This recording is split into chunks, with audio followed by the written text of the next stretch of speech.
Hola, hola mis apreciados hermanos, que el Padre Celestial les bendiga. Una vez más estoy aquí para acompañarlos en el repaso de la escuela sabática. Estamos estudiando en el día de hoy la lección número 6 del segundo trimestre de este año. Y bueno, realmente hermanos, la lección que nos corresponde hoy es muy sustanciosa, es de gran bendición, así como lo han venido siendo las escuelas sabáticas pasadas. Porque realmente, hermanos, es importante nosotros comprender a profundidad cada una de las partes del santuario.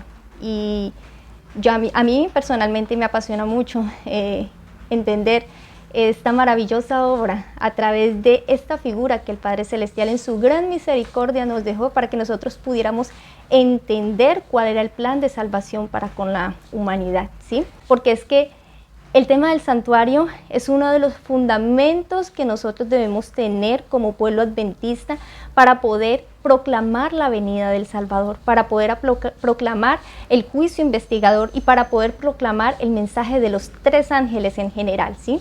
Entonces, por esa razón, hermanos, quiero rápidamente hacerles un tour por el santuario, ¿sí? El Padre Celestial me ha permitido hacer una pequeña maqueta imperfecta realmente, ¿sí? Porque la hice sin medidas, pero sencillamente era que se pudiera ver cada una de las partes del santuario para luego proceder a lo que es el estudio de la escuela sabática de hoy. ¿Listo? Aquí tenemos el santuario terrenal, imperfecto como les dije ahorita porque fue hecho sin medidas, pero bueno. Lo importante es que se pueda entender. Este santuario estaba rodeado por un cerco, el cual se componía de unas columnas de madera de acacia con cubiertas de bronce, unas bases también de bronce, con sus estacas, sus capiteles, que son estos, de plata, y sus cuerdas para sostener cada una de las columnas. Después venimos al lugar de la puerta, que es la entrada del santuario, la entrada al atrio. Este es conocido como el atrio, y esta entrada estaba compuesta por 4 columnas y era diferente porque esta estaba hecha de lino torcido, pero la entrada estaba hecha de lino de azul, púrpura, carmesí y lino torcido, ¿cierto? Colores que representan, ya sabemos, al Salvador. Luego llegamos al altar del sacrificio, que eran donde se presentaban las ofrendas por el pecado, ¿cierto? Aquí está la ovejita que era sacrificada. Los animales que eran sacrificados en el santuario eran las ovejas, también cabras y becerros, ¿cierto? Bueno, sabemos de que esto representa la muerte del Salvador en la cruz del Calvario por el pecado de la humanidad, ¿cierto? Como ese Cordero de Dios que quita el pecado del mundo, ese Cordero sin mancha ni arruga que se presentó como sacrificio vivo y agradable para Dios. Luego entramos a lo que es el lavacro o la fuente de bronce. Esta era donde los sacerdotes lavaban sus manos y sus pies antes de poder entrar al lugar santo. Y bueno, esto es una representación de lo que es el bautismo, la importancia de estar nosotros limpios interior y exteriormente para poder estar delante de la presencia de Dios. Una vez que estemos limpios, podemos entrar al lugar santísimo y gozar de la mesa del Señor. Ahí están los panes, los 12 panes, y eran panes sin levadura, por lo tanto es una representación, obviamente, bueno, podemos darle varias aplicaciones. El pan vivo que descendió del cielo, es la palabra de Dios que da vida también. También es una representación de los panes sin levadura, o sea, nos representa a nosotros de lo que quiere hacer Dios con nosotros, y es que nosotros podamos vivir sin pecado. Posteriormente vamos al candelabro de oro con sus 7 brazos, lo cual representa el Espíritu Santo de Dios, que es lo que Dios quiere derramar sobre su pueblo para que su imagen pueda ser finalmente estampada y reflejada en medio de sus hijos. Luego nos vamos para el altar del incienso, que es el que vamos a estudiar en el día de hoy. Y este altar es donde el sacerdote presentaba el incienso aromático para presentarla con las oraciones de su pueblo, ¿ya? que es una representación de la intercesión de Cristo. Bueno, no voy a profundizar porque ahorita vamos a ver eso. Y finalmente encontramos lo que es el arca del pacto en el lugar santísimo. Miremos que acá había una división, un velo que dividía el lugar santo del lugar santísimo. A diferencia de este velo era más sencillo.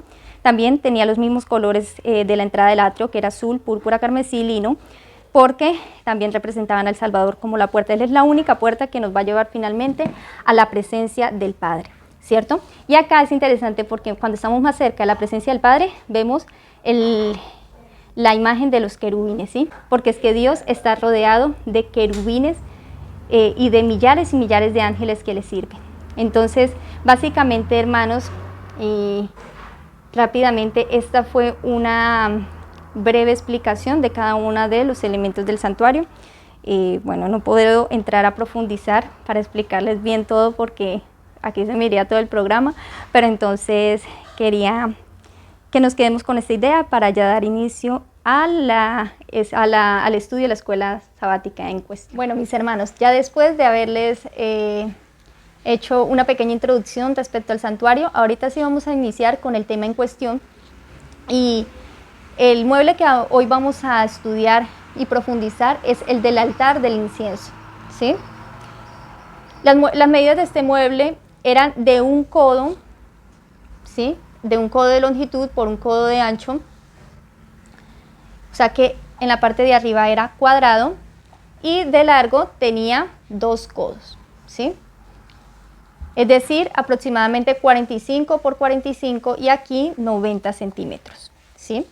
Estaba hecho de madera de acacia, como los demás muebles, y este estaba recubierto de oro, lo cual representaba la humanidad y la divinidad de Cristo, ¿cierto? La madera representa la humanidad y el oro representa la divinidad de Cristo. Ahora, este se componía de 4 cuernos, este tenía 4 cuernos, lo cual representa los 4 ángulos de la tierra, tenía una cornisa de oro, lo cual representa la realeza de Cristo, ¿sí? Cristo coronado de gloria. Y también podríamos decir que representa la corona de la vida eterna que el Padre Celestial le ha de conceder a su pueblo cuando Cristo vuelva. Ahora, esta, igual que los demás muebles, tenían unas varas con las cuales eran transportados cuando se iba a mover el campamento y tenía unos anillos de oro también. Esta vara representa lo que es la disciplina de Dios y esto representa el amor de Dios. Cada uno de los detalles del santuario realmente tiene un propósito, ¿sí? Y el deseo de Dios es que nosotros podamos ver en cada detalle la manifestación tanto de la justicia como del amor de Dios. Ahora, este mueble estaba ubicado, como miramos ahorita, antes del segundo velo, que era el que hacía separación entre el lugar santo y el lugar santísimo. Este velo, dice la sierva del Eterno, que no llegaba hasta el techo, no tocaba, por decir así, hasta arriba, sino que había siempre un espacio para que cuando el sacerdote fuera a ofrecer el incienso, ese incienso pudiese traspasar hacia el lugar santísimo. Ahora, ¿quiénes eran los que podían entrar y ofrecer incienso en el lugar santo? Según nos dice la palabra de Dios, habían 2 tipos de sacerdotes, ¿sí? Primeramente hay que entender de que eran los levitas los que estaban a cargo del tabernáculo, pero de los levitas había una familia que había sido escogida para llevar el sacerdocio y esta era la familia de Aarón. Pero aún había distinción entre aquellos que podían entrar hasta el lugar santo y uno en especial que podía llegar hasta el lugar santísimo. Y este era el sumo sacerdote que entraba una vez al año, que es obviamente la representación de Cristo nuestro Salvador. Entonces, el sacerdote común, ¿cierto? El que tenía las vestiduras, sí, por decir más sencillas, estos eran los que ofrecían sacrificio en el altar y los que venían, cambiaban los panes, prendían las velas, prendían el candelabro y los que ofrecían el incienso. Pero solamente este sacerdote era el que llegaba hasta el lugar santísimo. Ahora, también existían tiempos específicos en los cuales se presentaban el incienso en el altar y eran en los horarios matutinos y vespertinos, aproximadamente 9 de la mañana, que fue la hora en la que Cristo fue colgado en el madero, y a las 3 de la tarde, que es el culto vespertino, que es la hora en la que Cristo Jesús murió. Una vez que el sacerdote entraba para ofrecer el incienso en el altar, también había un sacerdote que estaba en el altar del sacrificio ofreciendo la sangre. Porque hemos venido estudiando que la palabra de Dios dice que sin derramamiento de sangre no se hace remisión de pecado. Entonces ahorita vamos a entender, hermanos, por qué era necesario de que mientras se estaba sacrificando el cordero, mientras se estaba derramando la sangre del cordero, el otro sacerdote estaba dentro del lugar santo presentando el incienso aromático que iban acompañada de las oraciones del pueblo. En la lección se nos preguntaba qué representaba el incienso. Y Apocalipsis capítulo 5, versículo 8 nos dice que esto representa las oraciones de los santos, pero también representa lo que es la continua intercesión de Cristo, ¿cierto? Veamos qué nos dice el deseado de todas las gentes, página 620. Dice la sierva del Eterno: Jesús presenta al Padre nuestras pobres palabras. Cada oración sincera es oída en el cielo. Tal vez no sea expresada con fluidez, pero si procede del corazón ascenderá al santuario donde Jesús ministra y Él la presentará al Padre sin balbuceos, hermosa y fragante con el incienso de su propia perfección. Qué hermoso, hermanos. Tenemos a través del santuario, nos podemos dar cuenta y tener la seguridad de que el Padre oye nuestras oraciones. No es por nuestros propios méritos, no porque nosotros seamos perfectos o porque nosotros o porque nuestras palabras sean muy elocuentes, porque acá dice que aun cuando nuestras palabras son imperfectas y vienen con balbuceos, dice que el Salvador arregla nuestras oraciones y las presenta como un incienso agradable delante del Padre. Él se presenta con sus propios méritos, Él se interpone entre el Padre y el pecador. Él se pone en medio para que nosotros podamos ver la imagen del Padre y para que el Padre pueda ver la imagen de su Hijo, ¿sí? Él nos pueda ver a nosotros en la imagen de su Hijo. Entonces es hermoso, hermanos, entender lo que es el tema del incienso, porque allí es donde podemos tener la seguridad de que verdaderamente nuestras oraciones no son en vano. En el tiempo de antaño, esto prefiguraba a la obra que Cristo está haciendo en la actualidad, ¿cierto? Si bien es cierto, en ese entonces ellos miraban por la fe al Cordero de Dios que iba a venir, iba a morir, y también a ese sacerdote que iba a interceder por ellos. Nosotros hoy por la fe lo estamos viendo ya en el santuario celestial. Y es importante y es necesario conocer cuál es la obra que Cristo está haciendo en la actualidad. Entonces veamos qué nos dice el libro de Apocalipsis capítulo 7, versículo 1 al 3. Dice la palabra de Dios: Después de esto vi a 4 ángeles en pie sobre los 4 ángulos de la tierra, que detenían los 4 vientos de la tierra, para que no soplase viento alguno sobre la tierra, ni sobre el mar, ni sobre ningún árbol. Vi también a otro ángel que subía de donde sale el sol y tenía el sello del Dios vivo, y clamó a gran voz a los 4 ángeles a quienes se les había dado el poder de hacer daño a la tierra y al mar, diciendo: No hagáis daño a la tierra, ni al mar, ni a los árboles, hasta que hayamos sellado en sus frentes a los siervos de nuestro Dios. Dice la sierva del Eterno en el libro Testimonios Selectos, tomo 1, vi 4 ángeles que habían de hacer una labor en la tierra, andaban en vías de realizarla. Jesús estaba revestido de sus vestiduras sacerdotales, miró compasivamente al pueblo remanente y alzando las manos exclamó con voz de profunda piedad: Mi sangre, Padre, mi sangre, mi sangre, mi sangre. Entonces vi que de Dios, sentado en el gran trono blanco, salía una luz en extremo refulgente que derramaba sus rayos sobre Jesús. Después vi un ángel comisionado por Jesús para ir rápidamente a los 4 ángeles que tenían determinada labor que cumplir en la tierra, y tremulando algo en su mano, clamó en alta voz: Deteneos, deteneos, deteneos hasta que los siervos de Dios estén sellados en la frente. Hermanos, en la actualidad, esta es la labor que el Salvador está haciendo en el santuario celestial. Los 4 ángeles están reteniendo los vientos para que no soplen aún sobre la tierra, porque Dios está haciendo esa obra de sellar a su pueblo. Si nosotros entendiéramos, hermanos, el tiempo solemne, lo mantuviéramos vívido en nuestras mentes, porque lo podemos entender, pero tristemente nosotros somos olvidadizos. Somos lentos para entender y prontos para olvidar. Pero nosotros por eso diariamente debemos estar comiendo de la palabra de Dios y estar bebiendo de su espíritu, ¿sí? Por medio del estudio de la palabra de Dios y por medio de la oración, para poder tener en cuenta cuáles son los tiempos en los que estamos viviendo, ¿sí?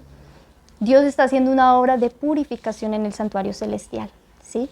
Pero yo siempre les digo a mis hermanos, Dios está haciendo una obra de purificación allí en el santuario celestial, y para eso Él necesita purificar estos santuarios, ¿sí? Porque de otra manera nosotros vamos a ser pesados en balanza y vamos a ser hallados faltos.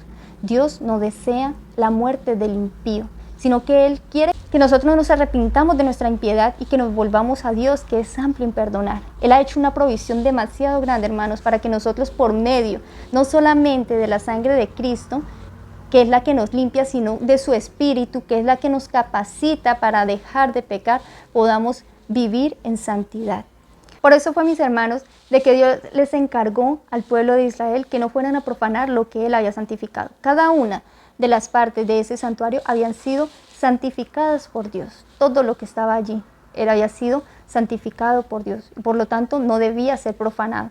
Una de las cosas que Dios les dijo a los sacerdotes era de que ellos, cuando entraran a ofrecer el incienso, no habrían de ofrecer fuego extraño allí, ni holocausto, ni ofrenda, ni tampoco derramar libación sobre él. Y aún para presentar el incienso aromático, Dios le especificó cuáles eran las plantas que habían de utilizar, y dijo que ninguno debía ser un perfume similar al que él había mandado, porque ese ya había sido santificado para el servicio de Dios. Esto eran instrucciones que Dios lo único que deseaba era obediencia, ¿sí? Así como pasó con Adán y Eva en el principio, ¿ya? Él lo que desea es una obediencia perfecta. Hay veces que nosotros entramos a indagar y a preguntarle, Padre, ¿pero por qué tengo que hacer esto? No debemos preguntarle a Dios por qué, porque Él está por encima de nosotros. Sencillamente, aun cuando muchas veces no comprendamos a profundidad el por qué Dios nos pide ciertas cosas, debemos obedecer, hermanos. Teniendo en cuenta de que el ofrecimiento del incienso era una representación de lo que eran los méritos de nuestro Salvador. Al presentar el pueblo las oraciones delante de su Padre, debemos darnos cuenta de la solemnidad de este rito, ¿cierto? Y aún si en ese tiempo era solemne, cuando solamente prefiguraba, cuánto más para nuestro tiempo, cuando ya el verdadero sacerdote está delante de la presencia de Dios. Hermanos, yo a veces analizo que nosotros aprovechamos muy poco el privilegio de la oración. Dios les tenía tiempos y horarios específicos a su pueblo para que se presentaran delante de Él, ¿sí? Y hay veces que nosotros en los afanes de esta vida nos olvidamos de presentar nuestras oraciones, nuestros ruegos delante del Creador. Y es allí donde está la fuerza del cristiano, hermanos. Con seguridad se los digo, que cuando nosotros dejamos de orar, el enemigo nos gana ventaja. Porque Satanás sabe que el cristiano es doblando rodilla que obtiene fuerza del cielo. Cuando nosotros nos presentamos delante del Padre Celestial con un corazón contrito y humillado, como estudiamos en la lección pasada, es allí cuando Dios envía poder a su pueblo, ¿sí? Pero esto no lo podemos obtener mientras nosotros nos saquemos tiempo para pasar con Dios.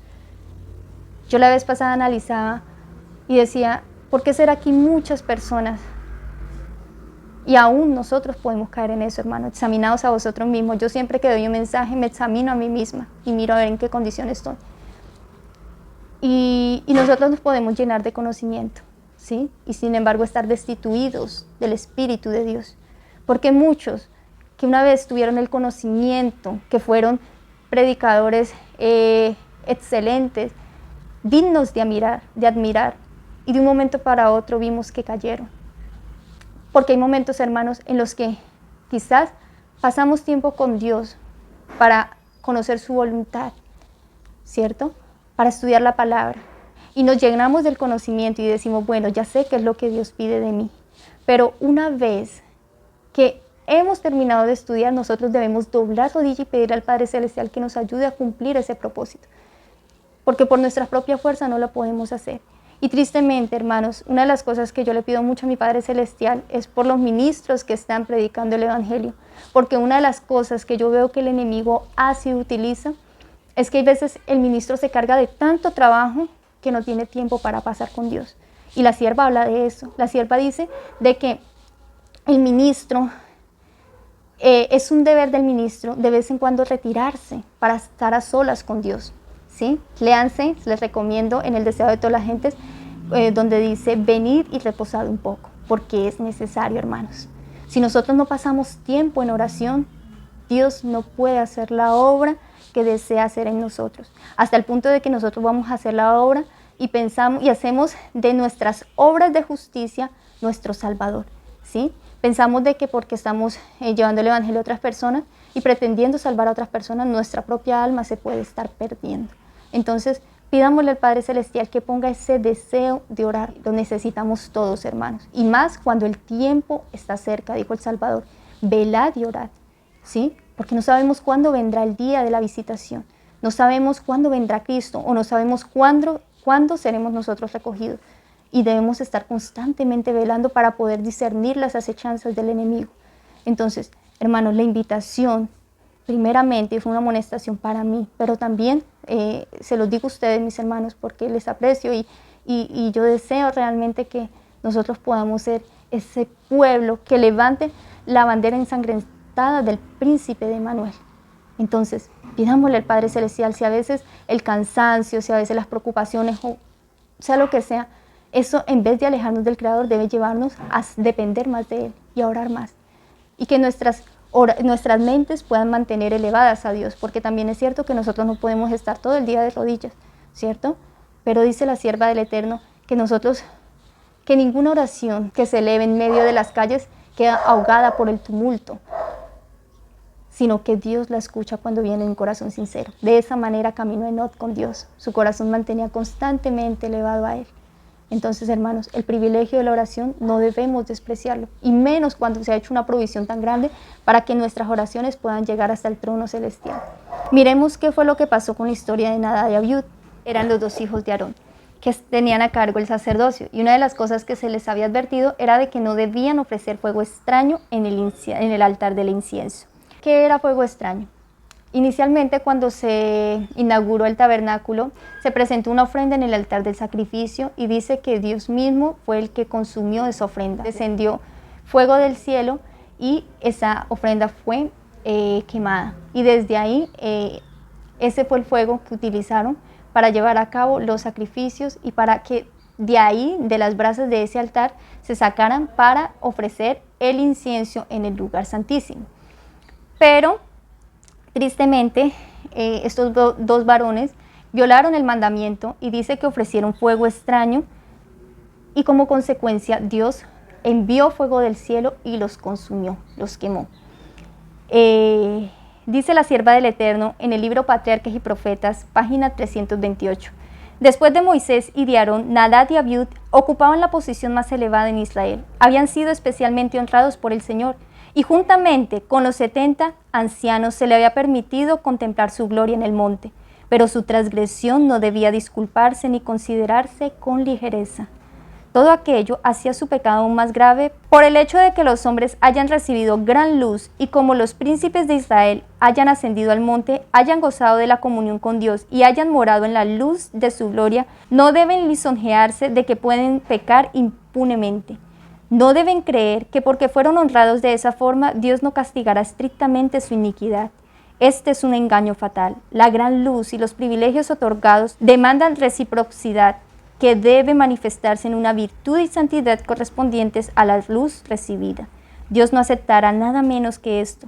Las grandes bendiciones o privilegios no deben adormecer a los hombres en la seguridad o la negligencia. Nunca deben dar licencia para pecar, ni deben creer los favorecidos que Dios no será estricto con ellos. Todas las ventajas que Dios concede son medios suyos para dar ardor al espíritu, celo al esfuerzo y vigor en el cumplimiento de su voluntad. Mira, hermanos, qué tremendo es esto. Dice la palabra de Dios que al que mucho se le da, mucho se le demandará, ¿cierto? Hay veces que el hombre tiende a enaltecerse y a jactarse de todos los privilegios que el Padre Celestial le ha concedido. Pero cuando entendemos de que esto realmente, obviamente es un privilegio, pero va acompañado de una gran responsabilidad, yo creo que temeríamos codiciar estos lugares altos en los cuales el Padre Celestial ha puesto a muchos, ¿cierto? No les estoy diciendo que esté mal querer estar más cerca de la presencia de Dios. No les estoy diciendo que esté mal desear poder hacer una gran obra por Dios, pero nosotros debemos considerar el costo, ¿sí? Y saber de que el Padre Celestial nos envía privilegios, pero esos privilegios a nosotros en el día de mañana se nos van a demandar qué hicimos con ellos, ¿sí? En este caso, hermanos, nosotros como pueblo adventista del séptimo día hemos recibido grandes verdades, hermanos, grandes verdades, privilegios maravillosos, ¿sí? Un mensaje integral, un mensaje completo. Pero la pregunta que nos debemos hacer cada uno de nosotros individualmente, ya que como iglesia hemos fracasado, es si estamos viviendo a la altura del mensaje. Si verdaderamente la reforma pro salud es una realidad para nuestras vidas, si realmente el mensaje del sábado es una realidad viviente para nuestras vidas, si verdaderamente todos estos mensajes que se nos ha entregado han hecho una santificación en nuestras vidas. Si no es así, hermanos, debemos sentarnos a replantear cómo estamos llevando nuestra vida y cómo es nuestra relación con Dios y en qué podemos mejorar, hermanos. Pero nunca pensemos que lo vamos a hacer con nuestras propias fuerzas. Lo primero que nosotros debemos hacer es mejorar nuestra relación con Dios, pasando más tiempo con Él, ¿cierto? Por medio del estudio, de la oración y sobre todo, hermanos, entregando nuestra voluntad a Dios. Una vez que nosotros hayamos hecho esto, Dios se encargará de cumplir su promesa.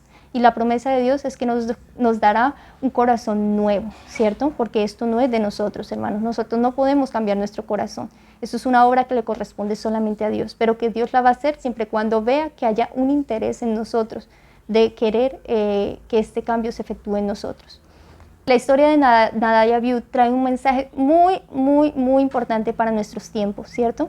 ¿Por qué? Porque la razón por la cual estos dos varones pecaron contra Dios fue porque ellos estaban embotados por el vino. Y eso lo vemos más adelante cuando la palabra de Dios habla de que le dice a Aarón que cuando el sacerdote entre a ministrar no beba ni vino ni sidra para que pueda hacer diferencia entre lo santo y lo profano, ¿cierto? Entonces ahí nos podemos dar cuenta de que verdaderamente la razón por la cual estos hombres fueron desobedientes a Dios fue porque estaban embotados por el vino.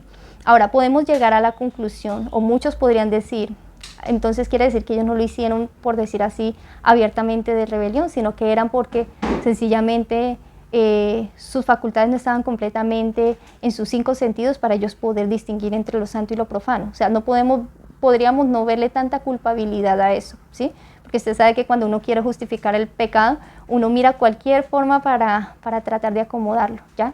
Pero mira lo que nos dice la sierva del Eterno en el libro de Patriarcas y Profetas, página 330. Nunca habría cometido Nadab y Abiú su fatal pecado si antes no se hubieran intoxicado parcialmente bebiendo mucho vino.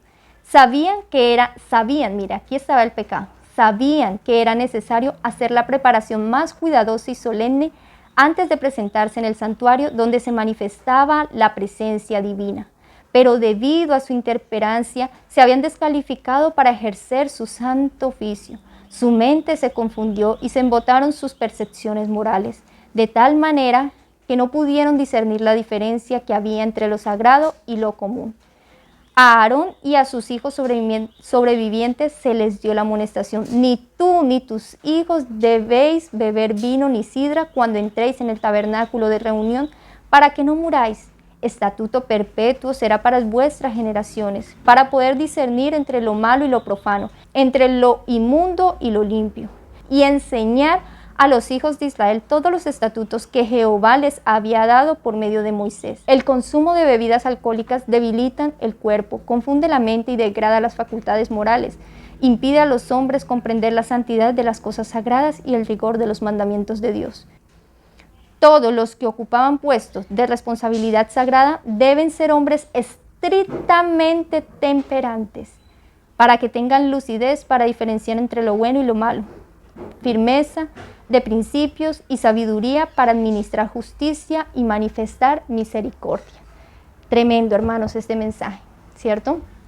Aquí vemos que la importancia de la reforma pro salud. Me llamaba mucho la atención donde dice que todos aquellos que están impuestos de responsabilidad sagrada deben ser hombres estrictamente temperantes. Los privilegios que Dios da a sus siervos son realmente loables.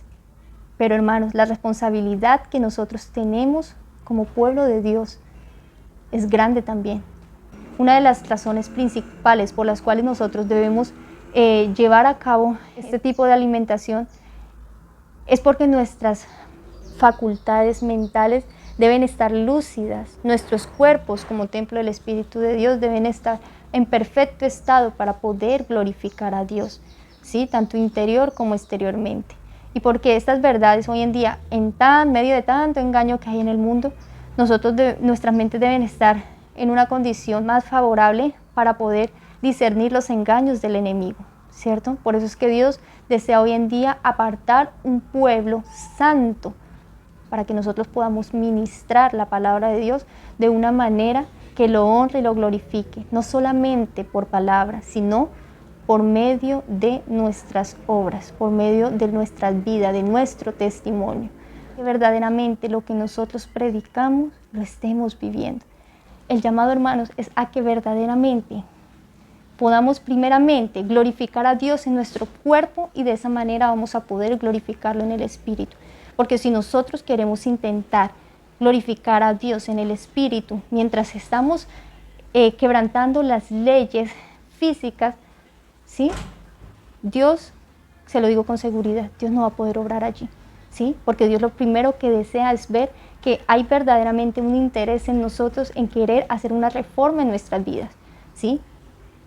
Y nosotros solamente podemos ser transformados interiormente cuando Dios vea que nosotros nos estemos esforzando exteriormente. Cuando hablo exteriormente es en el hecho de cuidar este templo como templo, este cuerpo como templo del Espíritu Santo. Entonces es allí donde Dios dice, bueno, verdaderamente esta alma desea la santificación y es allí donde Él empieza a orar, ¿sí? Pero hermanos, no juzguéis para que no seas juzgado. Si hay algo que también he aprendido es que Dios trabaja de una manera especial con cada uno de nosotros y no podemos constituirnos jueces porque no vemos que quizás alguna persona tenga el mismo avance que otras, ¿ya? Entonces dejemos todo en manos del Creador, pero individualmente hagámonos esta pregunta: ¿cómo nos estamos comportando delante de la presencia de Dios? ¿Cómo nuestro comportamiento en nuestras familias? ¿Cómo nuestro comportamiento con nuestros vecinos, con nuestro prójimo, con nuestros hermanos dentro de la iglesia? ¿Sí?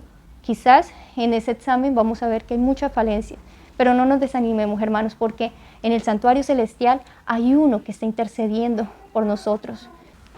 Bueno, mis hermanos, y el último punto que quiero compartir con ustedes es la distinción entre lo santo y lo profano. Nos dice el libro de Ezequiel, capítulo 22, versículo 26.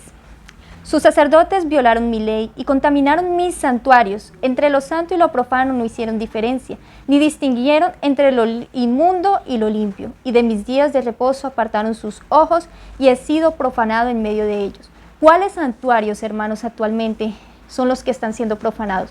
Estos santuarios, ¿cierto? Porque cada uno de nosotros somos templo del Espíritu Santo. Dios desea limpiar estos templos para que Él pueda venir y morar en medio de nosotros y para que el mundo pueda ver la imagen suya reflejada en cada uno de nosotros. Dice la sierva del Eterno: el Señor no puede aceptar una obediencia parcial. No bastaba que en el solemne tiempo del culto se hiciera casi todo como Él había ordenado. Dios ha pronunciado una maldición sobre los que se alejan de sus mandamientos y no establecen diferencia entre las cosas comunes y las santas. Nadie se engaña a sí mismo con la creencia de que una parte de los mandamientos de Dios no es esencial, o que Él aceptara un sustituto en reemplazo de lo que Él ha ordenado. El profeta Jeremías dijo: ¿quién puede decir que algo sucede sin que el Señor lo mande? Dios no ha puesto ningún mandamiento en su palabra que los hombres puedan obedecer o desobedecer a la voluntad sin sufrir las consecuencias. Si el hombre elige cualquier otro camino que no sea el de la estricta obediencia, encontrará que su fin son caminos de muerte. Dios no desea que nosotros aceptemos solamente lo que nos conviene, lo que nos parece más fácil, sino que toda la verdad de Dios, ¿sí? Toda la palabra de Dios, desde la Génesis hasta el Apocalipsis, podamos aceptarlo como lo que es la palabra de Dios, ¿sí? Y no hacer objeciones respecto a lo que yo creo, lo que yo considero que es mejor.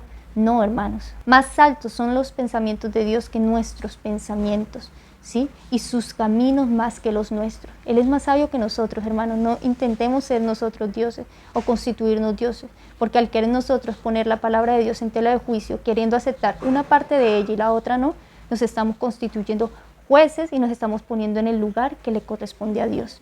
Sabemos que el enemigo le enardece ver que hay un pueblo que está guardando los mandamientos de Dios, porque es que ese es el reflejo del carácter, de su carácter, ¿ya? Y la vez pasada yo hablaba con un joven, y él es cristiano, pero no es guardador del sábado, y él me preguntaba, ¿sí? Él me decía, bueno, ¿ustedes qué creen?